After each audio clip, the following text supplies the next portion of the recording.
सबसे कॉमन क्या है? डर्मेटाइटिस, है ना। एक इंपॉर्टेंट टॉपिक है, किसको लेकर? एग्जाम पर्पस पे भी, ठीक है। डर्मेटाइटिस क्या है? नाम से ही समझ सकते हो। डर्मेटाइटिस मतलब डर्मा मतलब स्किन, और आइटिस लगा हुआ है मतलब इन्फ्लामेशन। डेफिनेशन क्या बोला? Dermatitis is inflammation of the upper layer of skin. जो स्किन की अपर लेयर है उसमें क्या हो रहा है? इन्फ्लामेशन हो रहा है। वो किस वजह से होगा? वो उसके कॉज नीचे दिए हुए हैं, ठीक। तो कॉजिंग, उसका कॉज क्या करेगा? Itching, blister, redness, swelling and often oozing, scabbing और स्केलिंग, ठीक। अब इसके फीचर में तुमको क्या क्या देखने मिला? कॉज क्या करेगा ये? अगर सुपरफिशियल लेयर में हुआ तो ईचिंग होगी, है ना। ब्लिस्टर्स देखने मिलेंगे, रेडनेस, स्वेलिंग, क्योंकि ये सब साइन किसके हैं? इन्फ्लामेशन के साइन। और जितने भी इन्फ्लामेशन के साइन है वो चीज अपने को देखने मिलेंगे। इन्फ्लामेशन में ये एक साइन जरूर नहीं है, और ब्लिस्टर ये नहीं है, क्योंकि ये रेस्पॉन्स दे रहा है, ठीक। वहां पे ईचिंग क्यों हो रही है? इरिटेशन की वजह से। किसकी वजह से ईचिंग हो रही है? इरिटेशन की वजह से वो ईचिंग देखने मिल रहा है। देन ऊजिंग और स्कैबिंग और स्कैलिंग देखने मिल सकता है। The term eczema is sometimes used for dermatitis, ठीक है। एक्जिमा बोल लो या डर्मेटाइटिस बोल लो, ठीक, दोनों चीज एक ही है। It is a inflammatory reaction of skin to physical, chemical और बायोलॉजिकल एजेंट, ठीक है। ये जो इंफ्लामेटरी रिएक्शन है, जानते हो, ये स्किन पे अगर फिजिकल हो गया फंगल इंफेक्शन, ठीक, केमिकल हो गया किसी भी केमिकल के थ्रू, और बायोलॉजिकल, सॉरी बायोलॉजिकल में आ जाएगा क्या? Fungal infection. देन फिजिकल में इंजुरी, ठीक, फ्रिक्शन, ठीक, जिसकी वजह से डर्मेटाइटिस कॉज हो सकता है। Epidermis is damaged by the repeated physical और केमिकल इरिटेशन, ठीक। अगर बार बार कोई फिजिकल है, जैसे कि ये अगर टेबल है और तुम यहां पे बार बार हाथ तुम्हारा घिस रहा है, तो क्या होगा? फ्रिक्शन हो रहा है। फ्रिक्शन होने की वजह से क्या होगा? इन्फ्लामेशन कॉज होगा, और क्या कॉज हो सकता है? डर्मेटाइटिस, ठीक। देन केमिकल इरिटेशन में क्या बोल रहा है? केमिकल इरिटेशन, केमिकल इरिटेशन में क्या होगा? कुछ केमिकल्स होते हैं जो बहुत इरिटेंट कर, अगर तुम जैसे कि हॉस्पिटल्स में सैनिटाइजर, स्प्रिट यूज करते हैं, रिपीटेड टाइम यूज करते हैं, तो वो क्या है? केमिकल है। और वो केमिकल क्या कर रहा है? तुम बार बार उसका यूज कर रहे हो तो एक इरिटेशन प्रोड्यूस करेगा हाथ में। क्यों? क्योंकि बार बार वो इपिडर्मिस को क्या कर रहा है? डैमेज कर रहा है। तो अपन तो क्योंकि उसका यूज क्यों कर रहे हैं? बैक्टीरिया, वायरस को किल करने के लिए इसका यूज कर रहे हैं, लेकिन यहां पे अपनी स्किन भी क्या हो रही है? डैमेज हो रही है, ठीक है। Then it may be acute और क्रॉनिक। ये एक्यूट भी हो सकती है और क्रॉनिक भी हो सकती है। कॉज एंड रिस्क फैक्टर में क्या मिलेगा? हेरिडिटी, ठीक, जेनेटिक भी हो सकता है ये, और ड्राइनेस ऑफ स्किन, अगर स्किन काफी ड्राई है, interaction between the combination of immune system, physical environment and genetic factor, ठीक है। अगर कॉम्बिनेशन है किसके किसके बीच का? इम्यून सिस्टम, फिजिकल इन्वायरमेंट, ठीक। अगर इम्यून सिस्टम वीक है तो हो सकता है फिजिकल इन्वायरमेंट के साथ, और साथ में जेनेटिक फैक्टर भी इसका कॉज हो सकता है। अगर घर में किसी को पहले था तो हो सकता है कि वो चीज दूसरे को भी देखने, उसके फैमिली हिस्ट्री भी देखने मिल सकती है।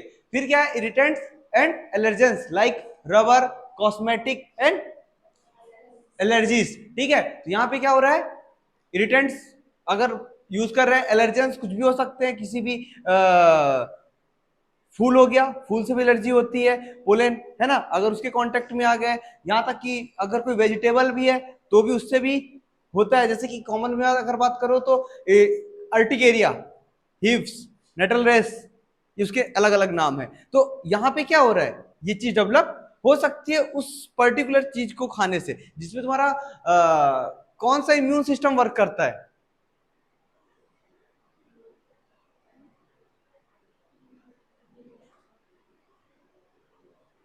कौन सी सेल वर्क कर रही होती है? मास्ट सेल,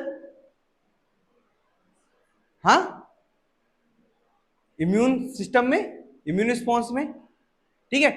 क्योंकि ये किसके अंतर्गत आएगा? Hyper sensitivity reaction. और हाइपर सेंसिटिविटी रिएक्शन टाइप 1, क्या? हाइपर सेंसिटिविटी रिएक्शन टाइप 1, जो कि रिस्पॉन्सिबल है कौन सी सेल? Mast cell.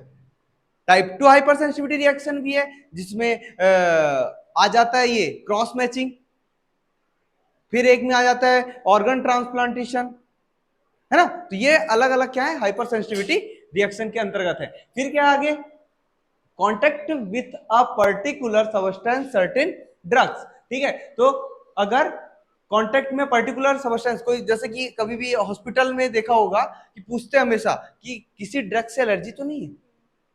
क्यों पूछा जाता है? कि अगर अपन मान लो प्रिस्क्रिप्शन में वही मेडिसिन लिख कर दे दिए और चीज वो लेकर कुछ और लेकर आया था, अपन ने वो मेडिसिन प्रिस्क्राइब कर दी और उसने उसको एडमिनिस्ट्रेट कर ली, तो क्या होगा? बड़ी बात है, नई चीज बॉडी में इरिटेशन पैदा होगी और डेवलप देखने मिलेगा, ठीक है।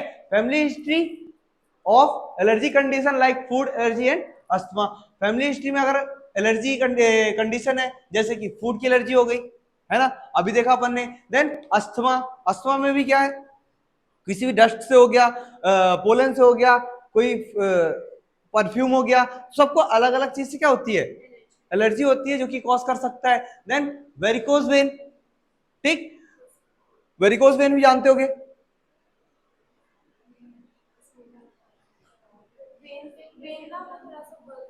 हाँ, बल्ज आउट होने लगती है ना। जनरली कहां देखने मिलता है, किस पार्ट में?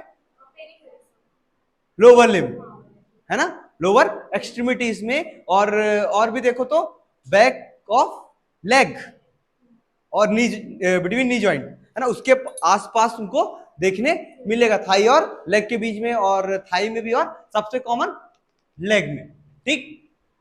और ये होता कैसे वेरिकोस वेन? किस, हाँ, पर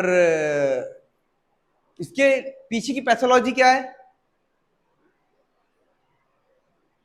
वेरिकोस वेन, जैसा कि आपने कहा कि वेरिकोस वेन लॉन्ग स्टैंडिंग की वजह से हो रहा है, पर इसमें हो क्या रहा है? ऑब्स्ट्रक्शन हो रहा है ब्लड फ्लो का। ऑब्स्ट्रक्शन अगर होगा तो बनी बात है, यहां पे फिर हो जा रहा है हाइपोवोलेमिक शॉक पे, अगर ऑब्स्ट्रक्शन हुआ है तो, है ना।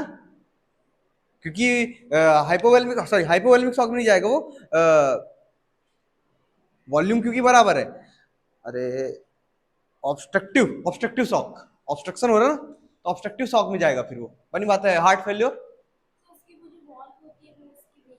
हाँ, जो वेन की, क्योंकि आर्टरी में वॉल्व नहीं होती है पर वेन में वॉल्व होती है, तो वॉल्व वीकनेस की वजह से क्या होगा, जो ब्लड, क्योंकि ये वर्क किसके कर रहा है? अगेंस्ट ग्रेविटेशनल फोर्स के, तो जो उसकी वॉल्व है वो क्या हो रही है?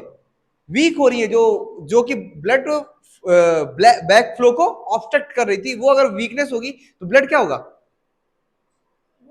ठीक है, जो कि इसके पीछे भी इम्यून का वर्क है, क्योंकि अगर ऑब्स्ट्रक्शन होगा, फ्लो रुक रहा है, तो वेरिकोज वेन कॉज कर सकता है डर्मेटाइटिस, ठीक। कांस्टेंट स्क्रैचिंग, अगर लंबे समय से कंटिन्यू क्या कर रहे हो? स्क्रैच कर रहे हो, तो फंगल इन्फेक्शन, ठीक है। एक्सपोजर टू एनवायरमेंट, एलर्जेंस और इरिटेंट्स, ठीक है। अगर कंटिन्यू एक्सपोजर में अपन किसके? एलर्जेंस और इरिटेंट के। फिर क्या है? Nicholls and gold in jewellery, इससे भी बहुत लोगों को क्या होती है? एलर्जी होती है। और इमोशनल स्ट्रेस की वजह से भी क्या हो सकता है? डर्मेटाइटिस हो सकता है, ठीक है। Types of dermatitis, emotional stress की वजह से कैसे? तो अगर इमोशनल स्ट्रेस की बात करो तो यहाँ पे क्या हो रहा है, अगर आप किसी चीज को लेकर बहुत ज्यादा सोच रहे हो, ठीक, तो पूरा का पूरा तुम्हारे बॉडी का हार्मोनल डिस्टरबेंस होगा। और कभी भी अगर इमोशनल स्ट्रेस है तो इसको अपन बोलते हैं साइकोसोमेटिक। क्या बोलते हैं? साइकोसोमेटिक। जो डिसीज डेवलप हो रही है वो कहां से हो रही है? साइकोसोमेटिक हो रही है। मतलब अपन ने यहां से सोचा, ठीक, जैसे कि मान लो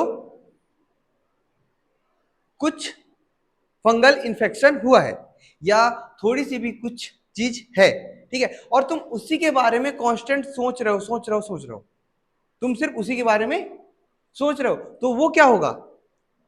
तुम जैसे कि कभी कभी होता है फीवर आता है, ठीक, और तुमने अगर सोचा कि फीवर आ रहा है तो बनी बात है वो फीवर बढ़ता चला जाएगा, लेकिन अगर तुमने सोचा कि फीवर नहीं है तो फीवर नहीं होगा। ये क्या है, एक तुम्हारी साइकोलॉजी बहुत ज्यादा इंपॉर्टेंट रखती है।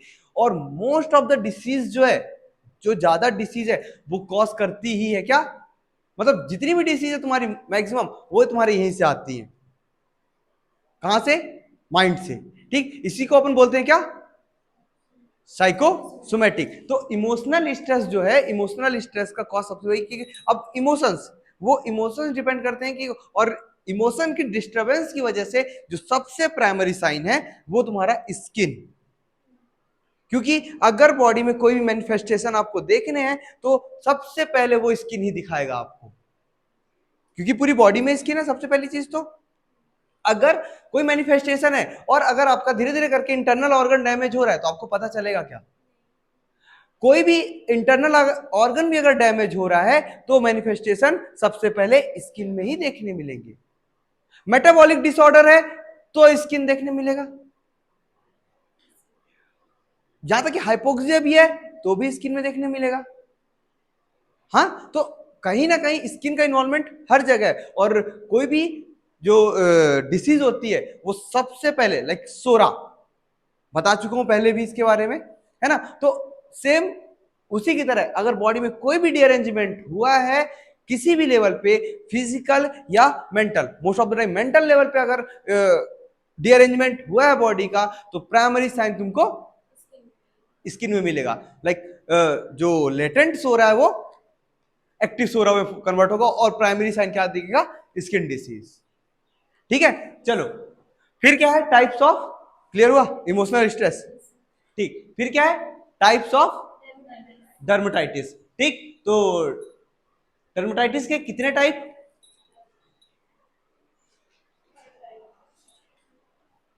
फिजियोलॉजिकल क्लासिफिकेशन में क्या है, एंडोजिनस, एक्सोजिनस और कंबाइंड। एंडोजिनस में क्या है, seborrheic dermatitis, nummular dermatitis, lichen simplex, chronicus, pityriasis alba, stasis dermatitis. Endogenous में क्या मिल रहा है, सॉरी एक्सोजिनस में irritant dermatitis, allergic dermatitis, photo dermatitis, radiation dermatitis और इन्फेक्टिव डर्मेटाइटिस। कंबाइंड में क्या है, एटॉपिक और पोम्फॉक्सी, है ना। ये इसके बेस पे, एटियोलॉजिकल के बेस पे इसका क्लासिफिकेशन है। अब वो वाली फोटो निकाल, वाला पीडीएफ निकालना, वो उधर स्किन इन्फेक्शन का ऊपर, ठीक। अब इसमें कौन सा है,